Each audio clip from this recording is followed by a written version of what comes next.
என் செல்ல பேரு ஆப்பிள் முமைத் கானோட டான்ஸை ரசிக்காதவங்க யாராவது இருக்க முடியுமா? அப்படிப்பட்ட அழகு தேவதை முமைத் கான் திடீர்னு ஒரு கட்டத்துல சினிமாவை விட்டு விலகுனாங்க. அது ஏன் தெரியுமா? ஒரு காலத்துல குத்துப்பாட்டுன்னு வந்தாலே அது நம்ம முமைத் கான் தான்ற அளவுக்கு ஃபேமஸான நடிகையா இருந்தாங்க. ஆனா 2016க்கு பிறகு திடீர்னு காணாம போனாங்க. எல்லாருக்கும் அவங்க சினிமாவை விட்டு போயிட்டாங்கன்னு பேசிக்கிட்டாங்க. ஆனா உண்மை வேற. ஒரு விபத்துல முமைத் கானுக்கு மூளையில 5 நரம்புகள் வெடிச்சிருக்கு. அதனால 15 நாள்கள் கோமால இருந்திருக்காங்க. டாக்டர்கள் தெளிவா சொல்லிட்டாங்களாம், குறைந்தபட்சம் 7 ஆண்டுகளுக்காவது எந்த வேலையும் செய்யக்கூடாதுன்னு.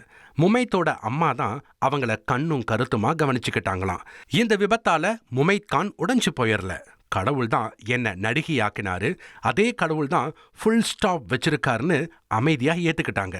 அந்த 7 வருஷத்துல நிதானமா யோசிச்சு தனக்கு என்ன வேணும்னு முடிவு பண்ணிருக்காங்க. அதன்படி இப்ப ஹேர் அண்ட் மேக்கப் கிளினிக் நடத்துறாங்க. 40 வயதான முமைத் கான் நான் சினிமாவை விட்டதுக்காக கவலையே படலன்னு கூலா சொல்லிட்டு தன்னோட வேலையில பிஸியா இருக்காங்க.